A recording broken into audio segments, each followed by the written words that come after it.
Euzu billahi mineşşeytanirracim. Bismillahirrahmanirrahim. Elhamdülillahi rabbil alamin. Ves salatu vesselamu ala rasulina Muhammedin ve ala alihi ve sahbihi ecmaîn. Sevgili kardeşlerim, inşallah bir hadis-i şerif ile yine huzurunuzdayız. Bu hadisin manasını size anlatmaya çalışacağız. Bu hadisi rivayet eden Said el-Hudri'dir inşallah. Bu hadisin manasını tek tek size anlatmaya çalışacağız. An Ebi Said el-Hudri radıyallahu ta'ala anh, Ebu Said el-Hudri rivayet ediyor. Kale diyor ki semi'tu Resulullah sallallahu aleyhi ve sellem. Diyor ki ben Resul-i Ekrem aleyhissalatu vesselam'dan işittim ki Resul-i Ekrem yakulu şöyle dediğim.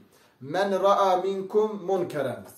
Sizden içinizden birisi bir münkeri görse, yani haram olan bir şey görse, kötü olan bir şey görse, güzel olmayan bir şeyi görse, fel yugayyirhu biyedi. Onu eliyle düzeltsin. Yani eliyle gitsin, desin ki o işi yapmayın, o işle meşgul olmayın, o haramdır, Allah'ın yasak ettiği bir şeydir desin ve eliyle onu engellesin. Tabi elle haramı engellemek, bunu devletin elindedir. Devlet bunu engelleyecek. Bu şahısların yapması mümkün değildir. Yani haram olan bir şey, kötü bir şeyi engelleyecek, yasaklayacak devlet yönetimidir. Bu bizim elimizde olan bir şey değil. Biz bir haramı gördüğümüz zaman elimizle kalkıp düzeltirsek, yani elimizle düzeltebiliyorsak, düzeltsek güzeldir. Ama bunu yapamıyorsak, bunun içinde fitne çıkacaksa, bu devlet ricalinin yapacağı bir iştir. Yani Peygamber aleyhissalatü vesselam önce elimizle bu münkeri, bu çirkin şeyi düzeltmemizi bize emir buyuruyor.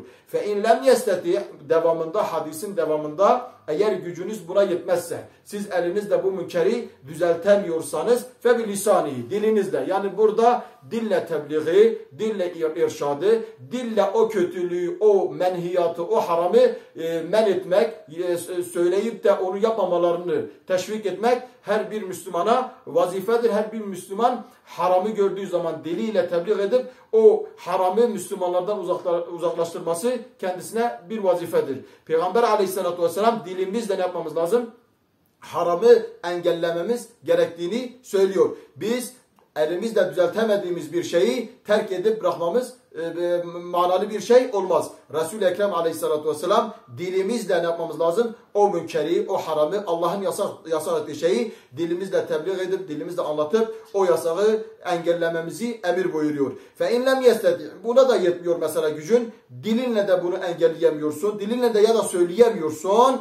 فَبِقَلْبِهِ bu sefer kalbiyle o harama, o münkire, o pis şeyi ne yapacak? Boğz edecek. Yani bu işi sevmediğini, bu kalbiyle bunu söyleyecek. Bu çok çirkin bir iştir, bu çok pis bir iştir, ben bu işi sevmiyorum, ben bu işin taraftarı değilim demesi lazım. وَذَٰلِكَ اَدْعَفُ الْاِيمَانِ bu da imanın en zayıf noktasıdır. Yani eğer bunu da yapamıyorsa, demek ki o noktaya da artık imanı kalbinde muhafaza edememiştir. Onun için sevgili kardeşlerimiz, bu asırda gördüğümüz bir münkeri, gördüğümüz bir haramı önce elimizle düzeltmeye çalışalım. Bunda bir fitne çıkacaksa, bunu yapamıyorsak dilimizle vaaz ve irşad edelim, insanlara söyleyelim, böyle işler yapmayın diye. Eğer buna da gücümüz yetmiyorsa kalbimizle o kötü şeyi buğz edelim, ondan uzaklaşalım. Bu da imanın en zayıfidir. Rabbim Celle Celaluhu eliyle, diliyle tebliğ ve irşada kendini adapte eden insanlardan eylesin cümlemizi. Hepinizi Allah'a emanet ediyorum. Esselamu Aleyküm ve Rahmetullahi ve Berekatuhu.